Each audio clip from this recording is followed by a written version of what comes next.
Hello dear students, welcome to the business studies class. What is our today's topic? Our today's topic is types of companies. Now see here we are moving towards the end of our chapter 2. In the last class we have started learning that what is a joint stock company. Now today we are going to understand what types of companies are at our option. So there are basically only two types of companies. One is a private company and another one is the public company. Okay, ಎರಡು ಪ್ರಕಾರದ ಕಂಪನಿಗಳು ಅದಾವ ನೋಡ್ರಿ. ಮೊದಲನೇ ಪ್ರಕಾರ ಐತಿ ಖಾಸಗಿ company ಮತ್ತು ಸಾರ್ವಜನಿಕ company. What is a private company? This is the question that will be asked for 2 marks. So how much it is written? You all should write that much for 2 marks. You cannot skip or edit your answer. So the private company means a company which restricts the right of members to transfer its shares. It means what? It means this company cannot transfer the shares into open market, that is the share market. So therefore there is a restriction on the members for its transfer of its shares. Second, to form a private company, minimum 2 and maximum 200 members can be maintained. Okay, in that you are excluding the present and past employees. Sometimes the employees itself are included as the members of the companies. So you should exclude them. Exclude means what? You shouldn't count them. So except them, how many number of members are minimum required? Minimum 2 members are required. Now this is a fill in the blanks question also. So you should remember this. And what is the maximum number of members that are required? Maximum number of members are 200 members. You cannot have more than 200 members into a private company. Now the last condition is it does not invite public to subscribe to its securities. Securities means its shares and debentures. So being a private company, it does not invite the common public for the subscription of its securities. Why is it so? Because being a private company, they want to maintain the ownership and decision making power completely into their hands. So if the common public enters into the ownership, now see, you have already learned that there is a difference between the ownership and the management. The one who holds the shares are the owners of the company, whereas the managers are the one who just maintain the operational activities. So here a private company is trying to keep both the things into their control. They want to control the ownership as well as the decision making power related to day-to-day business activities, and hence they are not inviting the public, common people, to subscribe to its securities, and that is why it is called as a private company. So you will see that the family members itself, or those who are very close friends or relatives, those people only are the members of such company, and they only run and manage the company. Any outsider is not allowed, and that's why only it is called as a private company. Okay, now let us understand the same in Kannada. ನೋಡ್ರಿ, ಕನ್ನಡದಲ್ಲಿ ಯಾವಾಗ ನಿಮಗೆ ಹೇಳ್ತಾರೋ ಖಾಸಗಿಯ ಕಂಪನಿಯ ವ್ಯಾಖ್ಯಾನವನ್ನು ನೀಡಿ ಇಲ್ಲಿ ಎಷ್ಟು ಬರ್ತೈತಿ, ಪ್ರತಿ ಒಂದು ಅಕ್ಷರವನ್ನು ನೀವು ಬರಿಬೇಕಾಗ್ತೈತಿ. ಒಂದು ಈಟನು ನೀವು ಬಿಟ್ರೆ ನಡೆಯಂಗಿಲ್ಲ. ಓಕೆ, ಸೊ ಒಂದು ಖಾಸಗಿ ಕಂಪನಿ ಅಂದ್ರೆ ಏನು? ಒಂದು ಖಾಸಗಿ ಕಂಪನಿ ಅಂದರೆ ಯಾವ ಕಂಪನಿಯು ಈ 3 ಕಂಡೀಷನ್ಸಿಗೆ ಯಾವ್ದು ಫಾಲೋ ಮಾಡ್ತೈತಿ, ಅಡಾಪ್ಟ್ ಮಾಡ್ತೈತಿ ಅಥವಾ ಎಂಪ್ಲಾಯ್ ಮಾಡ್ತೈತಿ, ಅವಕ್ಕೆ ನಾವು ಏನಂತ ಕರಿತೀವಿ? ಖಾಸಗಿ ಕಂಪನಿ ಅಂತ ಕರಿತೀವಿ. ಸೊ ಯಾವ ಕಂಪನಿ ಷೇರುಗಳನ್ನು ವರ್ಗಾಯಿಸುವ ಸದಸ್ಯರ ಹಕ್ಕವನ್ನು ನಿರ್ಬಂಧಿಸುತ್ತದೆಯೋ, ಓಕೆ, ಅಂದ್ರೆ ಅರ್ಥ ಏನು? ದಟ್ ಅವರಿಗೆ ಅವ್ರ ಕಡೆ ಏನು ಷೇರು ಇರ್ತಾವ ಅದನ್ನ ಅವರು ಏನು ಷೇರು ಮಾರುಕಟ್ಟೆ ಇರ್ತೈತಿ ಅದರಲ್ಲಿ ಮಾರಾಟ ಅಥವಾ ಖರೀದಿ ಮಾಡಕ್ಕೆ ಅವ್ರಿಗೆ ಪರ್ಮಿಷನ್ ಇರಂಗಿಲ್ಲ. ಅದು ಯಾರ ಕಡೆ ಇರ್ತೈತಿ? ಮಾತ್ರ ಅವ್ರ ಸದಸ್ಯರ ಕಡೆ ಮಾತ್ರ ಇರ್ತೈತಿ. ಓಕೆ, ಆಮೇಲೆ ಈ ಒಂದು ಪ್ರಕಾರದ ಕಂಪನಿಯ ಸ್ಥಾಪನೆ ಮಾಡಬೇಕಾದ್ರೆ ಕನಿಷ್ಠ 2 ಮತ್ತು ಗರಿಷ್ಠ 200 ಸದಸ್ಯರನ್ನು ಹಾಲಿ ಮತ್ತು ಮಾಜಿ ನೌಕರನ್ನು ಹೊರತುಪಡಿಸಿ ಹೊಂದಿದೆಯೋ ಅಂದ್ರೆ ಕಮ್ಮಿ ಕಮ್ಮಿ ಇಬ್ರು ಮೆಂಬರ್ಸ್ ಅಂದ್ರೆ ಸದಸ್ಯರೇ ಬೇಕು. ಜಾಸ್ತಿ ನೀವು ಎಷ್ಟು ಸದಸ್ಯರನ್ನು ಮೆಂಬರ್ಶಿಪ್ ಕೊಡಬಹುದು? ಬರೇ 200. ಈಗ ಯಾವಾಗ ನೀವು ಇದು ಸಂಖ್ಯೆ ತಗೋಕತ್ತೀರಿ ಅದರಲ್ಲಿ ನೀವು ನೋಡ್ತೀರಿ ಬಹಳಷ್ಟು ನೌಕರರು ಏನಿರ್ತಾರೋ ಮೆಂಬರ್ಸ್ ಇರ್ತಾರೋ. ಸೊ ಅವರಿಗೆ ನಾವು ಈ ಲೆಕ್ಕದಲ್ಲಿ ಹಿಡಿಯುವುದಿಲ್ಲ, ಅವರಿಗೆ ಹೊರತುಪಡಿಸಿ ಅವರಿಗೆ ಎಕ್ಸ್ಕ್ಲೂಡ್ ಮಾಡಿ ಈ ನಂಬರನ್ನು ಕ್ಯಾಲ್ಕುಲೇಷನ್ ನಲ್ಲಿ ತಗೋತೀವಿ. ಸೊ ಕನಿಷ್ಠ ಎಷ್ಟು ವ್ಯಕ್ತಿಗಳು ಎಷ್ಟು ಸದಸ್ಯರು ಬೇಕು ನೋಡ್ರಿ ಒಂದು ಖಾಸಗಿ ಕಂಪನಿ ಸ್ಥಾಪನೆ ಮಾಡಬೇಕಾದ್ರೆ 2. ಇದು ಫಿಲ್ ಇನ್ ದ ಬ್ಲಾಂಕ್ಸ್ ನಲ್ಲಿನೂ ನಿಮಗೆ ಪ್ರಶ್ನೆ ಕೇಳಬಹುದು. ಅದೇ ರೀತಿಯಿಂದ ಗರಿಷ್ಠ ಸಂಖ್ಯೆ ಎಷ್ಟೈತಿ ನೋಡ್ರಿ 200 ಸದಸ್ಯರು. ಈಗ ಷೇರು ಬಂಡವಾಳಕ್ಕೆ ವಂತಿಕೆ ನೀಡುವಂತೆ ಸಾರ್ವಜನಿಕರನ್ನು ಆಹ್ವಾನಿಸುವುದಿಲ್ಲವೋ ಅದೇ ಖಾಸಗಿ ಕಂಪನಿಯಾಗಿದೆ. ಸೊ ನೋಡ್ರಿ, ನಾವು ಪ್ರೀವಿಯಸ್ ಏನು 2 ಕ್ಲಾಸಸ್ ತಗೊಂಡಿವಿ ಜಾಯಿಂಟ್ ಸ್ಟಾಕ್ ಕಂಪನಿ ಮೇಲೆ. ಅಲ್ಲಿ ಏನು ತಿಳ್ಕೊಂಡಿವಿ? ದಟ್ ಏನು ಮಾಲಕಿ ಹಕ್ಕು ಇರ್ತೈತಿ ಮತ್ತೆ ಏನು ದೈನಂದಿನ ಕಾರ್ಯಗಳ ಚಟುವಟಿಕೆಗಳನ್ನು ನಡೆಸುತ್ತಿರ್ತಾವು ಅದು ಎಲ್ಲ ಒಬ್ಬ ವ್ಯಕ್ತಿ ಮಾಡಂಗಿಲ್ಲ. ಸೊ ಒಂದು ಕಂಪನಿಯಲ್ಲಿ ದ ಓನರ್ ಯಜಮಾನರು ಬೇರೆ ಇರ್ತಾರೋ ಮತ್ತು ನಿರ್ವಾಹಕರು ಬೇರೆ ಇರ್ತಾರೆ. ಸೊ ಯಾವಾಗ ನೋಡ್ರಿ ಓನರ್ಶಿಪ್ ಇನ್ನೊಬ್ಬರ ಕೈಯಾಗಿ ಹೋಗ್ಬಿಡ್ತೈತಿ, ಡಿಸಿಷನ್ ಮೇಕಿಂಗ್ ಅವ್ರ ಕೈಯಾಗಿ ಹೋಗ್ಬಿಡ್ತೈತಿ. ಅಂತ ಸ್ಥಿತಿಯಲ್ಲಿ ಕಂಪನಿ ಒಳ್ಳೇದು ಕೆಟ್ಟದ್ದು ಎಲ್ಲ ಅವರಿಗೆ ತಿಳಿಸ್ಲಿಕ್ಕೆ ಕೆಲವೊಂದ್ಸತಿ ಬಹಳ ಸಮಸ್ಯೆ ಆಗಿರ್ತೈತಿ. ಹಂಗಾಗಿನ ಇಲ್ಲಿ ಜಾಸ್ತಿ ಏನ್ ಮೆಂಬರ್ಸ್ ಇರ್ತಾರೋ ಅವ್ರು ಅದೇ ಕುಟುಂಬದವ್ರು ಇರ್ತಾರೋ ಅಥವಾ ಅವ್ರ ಸ್ನೇಹಿತರು ಯಾರು ಇರ್ತಾರೋ ಅಥವಾ ಪರಿಚಯದವ್ರು ಯಾರು ಇರ್ತಾರೋ ಅಥವಾ ಅವ್ರ ಸಂಬಂಧಿಕರು ಯಾರು ಇರ್ತಾರೋ ಅವರೇ ಏನಾಗಿರ್ತಾರಲ್ಲಿ ಸದಸ್ಯರು ಆಗಿರ್ತಾರೆ. ಹಂಗಾಗಿನ ಅವರು ಮಾರ್ಕೆಟ್ದಲ್ಲಿ ಶೇರ್ಗಳನ್ನು ಏನ್ ಮಾಡಂಗಿಲ್ಲ, ಇಶ್ಯೂ ಅನ್ನು ಮಾಡಂಗಿಲ್ಲ.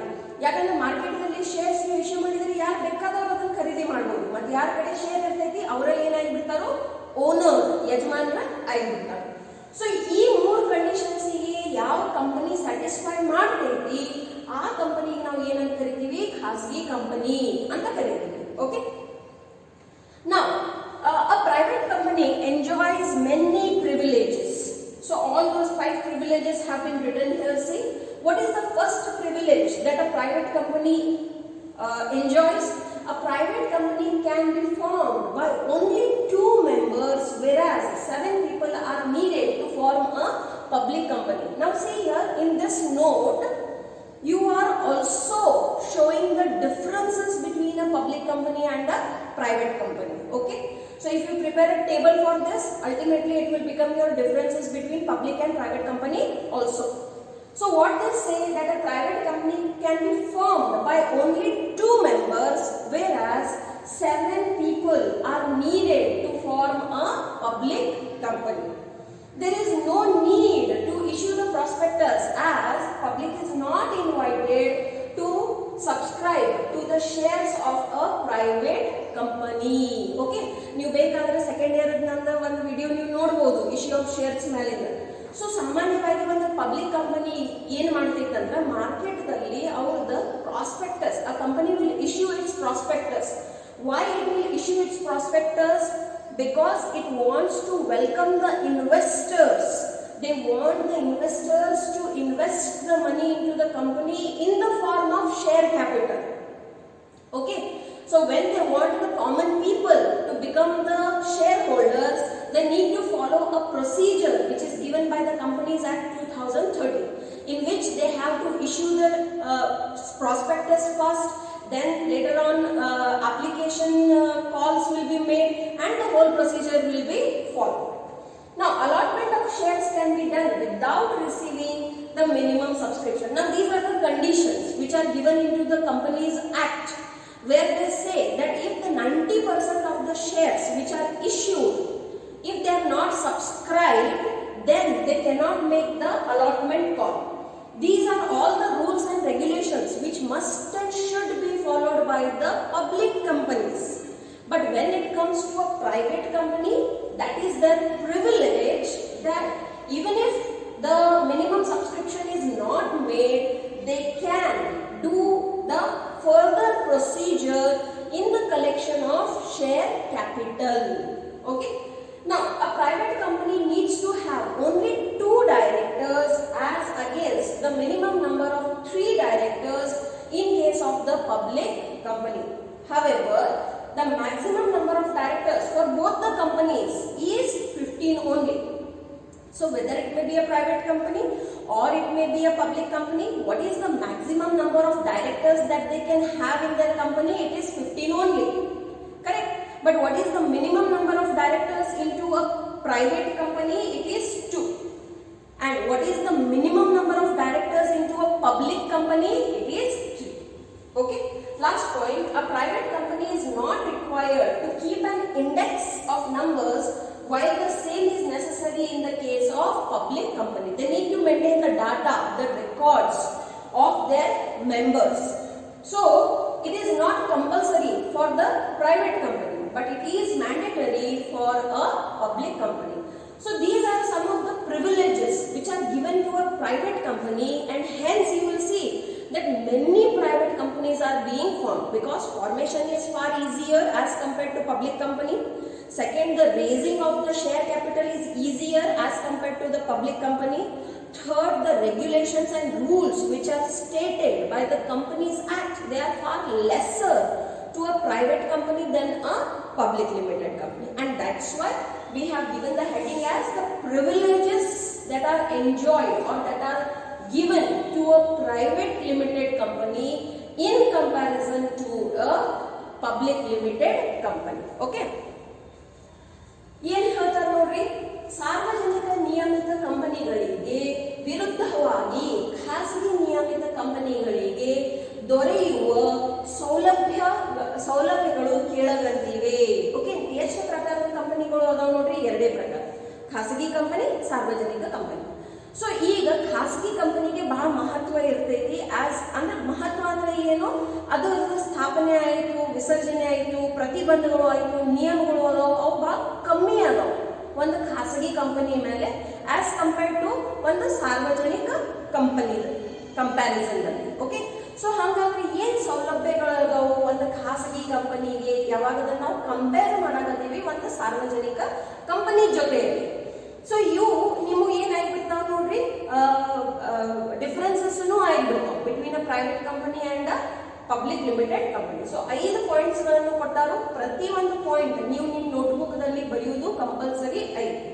ಓಕೆ, ಒಂದು ಖಾಸಗಿ ಕಂಪನಿಯು ಕೇವಲ 2 ಸದಸ್ಯರಿಂದ ಸ್ಥಾಪಿಸಲ್ಪಡಬಹುದು. ಸೊ ಬರೀ 2 ಸದಸ್ಯರು ಇದ್ರೂ ಅವರಿಗೆ ಸಾಕೈತಿ, ಅವ್ರು ಏನ್ ಮಾಡಬಹುದು, ಒಂದು ಕಂಪನಿ ಸ್ಥಾಪನೆ ಮಾಡಬಹುದು. ಆದರೆ ಸಾರ್ವಜನಿಕ ಕಂಪನಿಯನ್ನು ಪ್ರಾರಂಭಿಸಲು 7 ಜನರ ಅಗತ್ಯವಿರುತ್ತದೆ. ಅದೇ ರೀತಿಯಿಂದ ತಿಳ್ಕೊರಿ, ಒಂದು ಸಾರ್ವಜನಿಕ ಕಂಪನಿಯನ್ನು ನಿಮಗೆ ನಿರ್ಮಾಣ ಮಾಡೋದೈತಂದ್ರೆ ಕನಿಷ್ಠ ಎಷ್ಟು ವ್ಯಕ್ತಿಗಳು ಬೇಕು ನೋಡ್ರಿ? ಕನಿಷ್ಠ 7 ವ್ಯಕ್ತಿಗಳು, 7 ಸದಸ್ಯರು ಬೇಕಾಗ್ತದೆ. ಖಾಸಗಿ ಕಂಪನಿಯಲ್ಲಿ ಷೇರುಗಳಿಗೆ ವಂತಿಗೆ ನೀಡಲು ಸಾರ್ವಜನಿಕರನ್ನು ಆಹ್ವಾನಿಸಿದ ಕಾರಣ ಅದು ಪರಿಚಯ ಪತ್ರವನ್ನು, ದಟ್ ಇಸ್ ಪ್ರಾಸ್ಪೆಕ್ಟಸ್, ನೀಡುವ ಅಗತ್ಯವಿರುವುದಿಲ್ಲ. ಅಂದ್ರೆ ಒಂದು ಖಾಸಗಿ ಕಂಪನಿ ಸಾಮಾನ್ಯ ಜನರಿಗೆ ಶೇರ್ಸ್ಗಳನ್ನು ಕೊಡುವುದೇ ಇಲ್ಲ.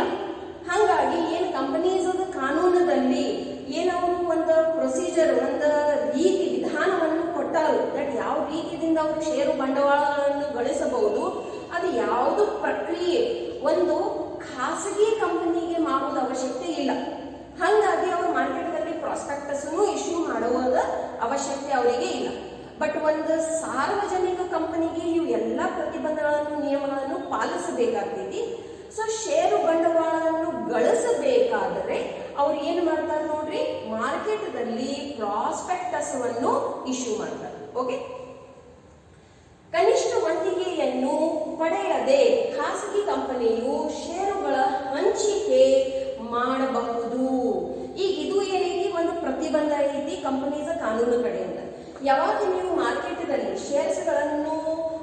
ಶೇರ್ ಬಂಡವಾಳವನ್ನು ಗಳಿಸುವ ಸಲುವಾಗಿ ಪ್ರಾಸ್ಪೆಕ್ಟಸ್ ಅನ್ನು ಅಂದ್ರೆ ಪರಿಚಯ ಪತ್ರವನ್ನು ಇಶ್ಯೂ ಮಾಡ್ತೀವಿ, ಸೊ ನಿಮಗೆ ಏನ್ ಸಿಗ್ತೈತಿ ನೋಡ್ರಿ, ಅಪ್ಲಿಕೇಶನ್ ಮನಿ ಸಿಗ್ತೈತಿ. ಸೊ ಇಲ್ಲಿ ಒಂದು ಪ್ರತಿಬಂಧ ಏನೈತಂದ್ರೆ, ನೀವು ಎಷ್ಟು ಶೇರ್ಸ್ಗಳನ್ನು ಇಶ್ಯೂ ಮಾಡಿರಿ ಅದ್ರ 90% ಏನಾಗಬೇಕು, ಸಬ್ಸ್ಕ್ರೈಬ್ ಆಗಬೇಕು. ಅಂದ್ರೆ ಸಪೋಸ್ ನೀವು 10,000 ಶೇರ್ಸ್ಗಳನ್ನು ಮಾರ್ಕೆಟ್ನಲ್ಲಿ ಇಶ್ಯೂ ಮಾಡಿರಂದ್ರೆ ಕನಿಷ್ಠ 9,000 ಶೇರ್ಸ್ ಕಾಮನ್ ಪೀಪಲ್ ಏನ್ ಮಾಡಬೇಕು, ತಗೊಳ್ಳೇಬೇಕು.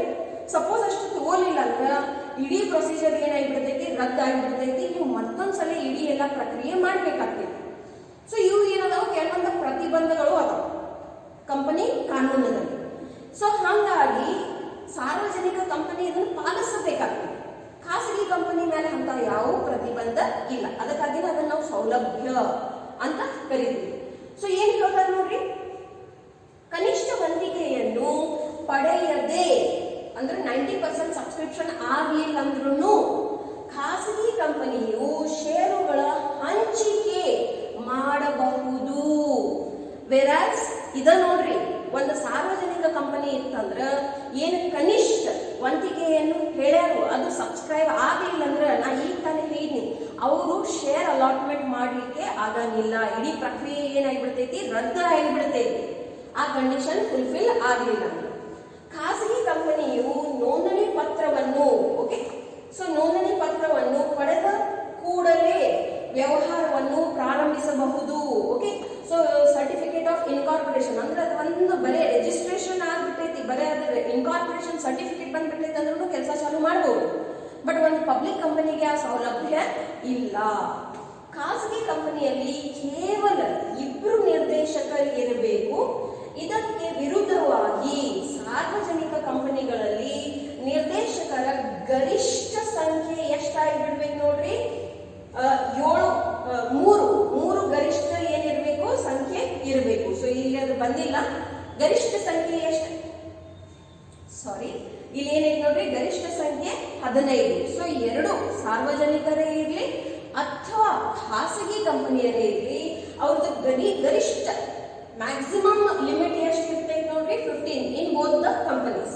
But when we speak about the private company, minimum is 2 and the public company minimum is 3. ಖಾಸಗಿ ಕಂಪನಿಯು ಸದಸ್ಯರ ಸೂಚಿ ಅಂದ್ರೆ ಇಂಡೆಕ್ಸ್ ಯನ್ನು ಇಡಬೇಕಾದ ಅವಶ್ಯಕತೆ ಇರುವುದಿಲ್ಲ. ಆದರೆ ಸಾರ್ವಜನಿಕ ಕಂಪನಿಯು ಇದನ್ನು ಹೊಂದಿರುವುದು ಅವಶ್ಯಕವಾಗಿದೆ. ಸೊ ಇವರಿಗೆ ಯಾವ ಪ್ರತಿಬಂಧ ಇಲ್ಲ, ಬಟ್ ಸಾರ್ವಜನಿಕ ಕಂಪನಿಗಳು ಏನ್ ಮಾಡಬೇಕಾಗ್ತೈತಿ, ಆ ಲಿಸ್ಟ್ ವನ್ನು, ಆ ಇಂಡೆಕ್ಸ್ ವನ್ನು ಮೇಂಟೈನ್ ಮಾಡಬೇಕಾಗ್ತೈತಿ. ಅದಕ್ಕೆ ನಾವು ಏನ್ ಹೇಳ್ತೀವಿ, ಪ್ರೈವೇಟ್ ಖಾಸಗಿ ಕಂಪನಿಗಳಿಗೆ ಸಾರ್ವಜನಿಕ ಕಂಪನಿಗಿಂತ ಸ್ವಲ್ಪ ಸೌಲಭ್ಯಗಳು ಏನದಾವು, ಜಾಸ್ತಿ ಅದಾವು. ಈಗ ನಾವು ಏನ್ ತಗೊಂಡು, let us understand what is a public company. Suppose if they ask you the question for 2 marks, what is a public company or define a public company? This is the expected answer. I know the answers are little bit bigger, but there is no choice. You have to write and by heart the way it is written. You cannot edit a single word also out of this. So a public company means a company which is not a private company. Very simple. Which is not a private company, that is a public company, isn't it? As per the Companies Act, a public company is one which satisfies these 3 conditions. First one, it has a minimum of 7 members and no limit on maximum members. See, in private company the maximum limit was for 200 members. But when we speak about a public limited company, there is no maximum limit for such a kind of members. It has no restriction on transfer of securities. You have to always be comparing. There was a restriction on the transfer of securities. Here there is no restriction. They can easily buy and sell the shares into a share market. Then is not prohibited from inviting the public to subscribe to its securities. So you will see that whatever sentences we had used into a private company, the opposite sentences are used for a public company. So if you memorize one also, ultimately you are memorizing the another one also. So it's easier. So here a public company is not prohibited. It means it is not stopped from inviting the public to subscribe to its securities. However, there is one condition. See, a private company which is the subsidiary of a public company is treated as a public company. Now this is a new word for you. What do you mean by subsidiary? Subsidiary company means, suppose a holding company is there, main, and it has purchased yet another one company from the market. They have taken over another one company, but paying the price for it. So ultimately the company becomes holding and the new company which has got attached to it, it becomes the subsidiary company. So the company which has purchased, if it is a public company, the subsidiary company also becomes a public company even if previously it was a private company. Okay, and same goes vice versa. Okay, so this is the definition of a public company. Let us see the same into Kannada language. Okay, ಈಗ ಸಾರ್ವಜನಿಕ company ಅಂದರೆ ಏನು ಅಂತ ಕೇಳಿದ್ರಂದ್ರೆ ನೀವು ಇಷ್ಟೆಲ್ಲಾನು ಬರೆಯಬೇಕಾಗ್ತೈತಿ. Okay, so ಏನ್ ಹೇಳ್ಯಾರ ನೋಡ್ರಿ, ಯಾವ ಕಂಪನಿಯು ಖಾಸಗಿ ಕಂಪನಿ ಇಲ್ಲವೋ ಅದು ಸಾರ್ವಜನಿಕ ಕಂಪನಿ ಆಗಿರುತ್ತದೆ. ಬಹಳ ಸರಳ ಇದೆ. ಯಾವುದು ಒಂದು ಖಾಸಗಿ ಕಂಪನಿ ಇಲ್ಲ ಅಥವಾ ಸಾರ್ವಜನಿಕ ಕಂಪನಿ, ಇದು ತಿಳುವಳಿಕೆ ಸಲುವಾಗಿ.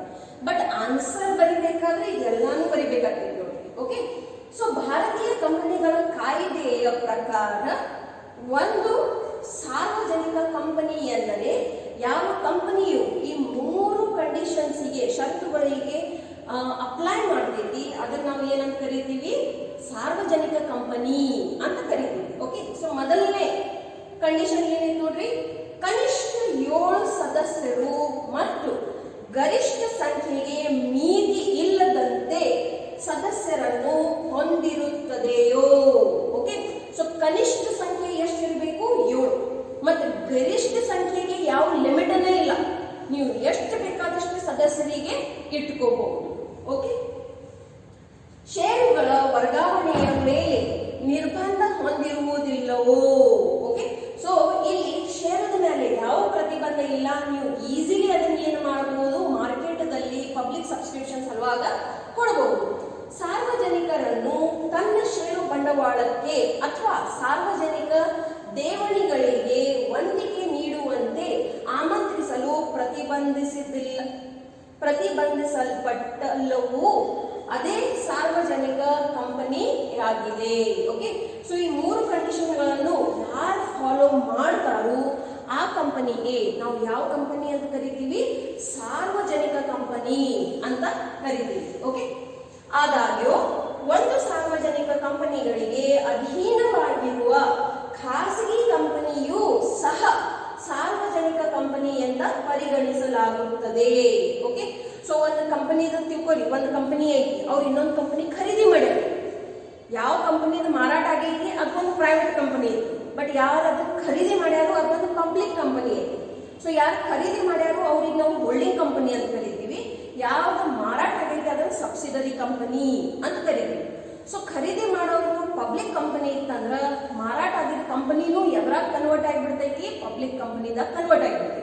ಓಕೆ, ಸೊ ಇದು ಒಂದು ಮಾಹಿತಿ ಐತಿ, ಯಾವ್ದು ನಿಮಗೆ ಡಿಗ್ರಿ ಕಾಲೇಜ್ದಾಗ ಉಪಯೋಗ ಆಗ್ತೈತಿ. Okay, so this is a very important 4 marks question. ಇದು 4 marks ಅದು ಕ್ವಶನ್ ಐತಿ. What it is, give the differences between a private company and a public company. I have given only in English right now. Okay, ಇದನ್ನ ನಾನು ನಿಮಗೆ ತಿಳಿಸಿ ಹೋಗ್ಬಿಡ್ತೀನಿ. Text book ದಾಗ ಐತಿ, ಅಲ್ಲಿ ಪ್ಲೀಸ್ ನೋಡಿ ಬರ್ಕೊಳ್ಳಿ. Okay, so what are the points of differences? First one, number of members. So how many members can be into the private company? Minimum 2, maximum 200 members. Okay, here it is the older one, so it has to be 200 members. And what is the limit for public company? Minimum is 7 and the maximum no limit of members. Now, how many number of directors can be there into a private company? Minimum 2 directors to fill the quorum. That is the necessity. Minimum 3 directors are needed in a public company. Now, invitation to general public. Invitation for what? For the subscription of shares, for the buying of shares. Okay. It does not invite general public to subscribe to its shares, debentures and other public deposits. Here it does invite the general public to subscribe to its shares, debentures and public deposits. Now what about the transfer of shares? As they are not inviting the public only, they have the restriction of not issuing the shares into the open market, that is the share market. So therefore, even if they want to transfer, now suppose if anybody is in financial need and they want to sell off their shares, then what they can do? They can take the prior permission required for the transfer of shares. So if they write down an application, send it into the office of the directors, then they will approve it and it will be easily transferred. Free transfer of shares is permitted. Now where it happens, the free transfer of shares into the share market.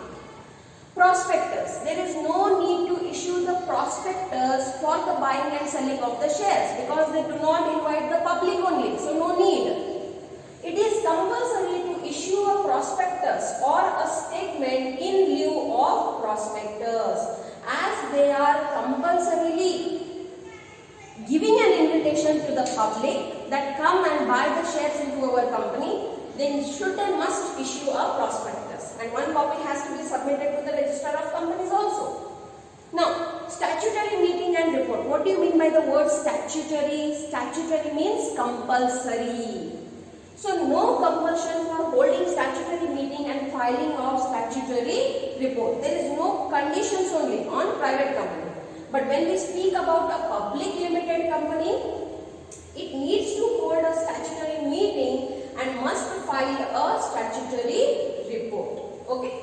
Now what are the legal formalities? It is exempted. A private company is exempted from various legal formalities. But it has to comply, it has to compulsorily follow with many legal formalities. Now the last point is, what is the minimum paid up capital? So the minimum paid up capital for a private company is 1 lakh and for a public company is rupees 5 lakh. Okay. So you can see that majority of the points have been covered. If you understand this much also, today's class is understood. Okay, so I hope all of you are understanding today's class. Okay, so we shall continue in the next class. Thank you.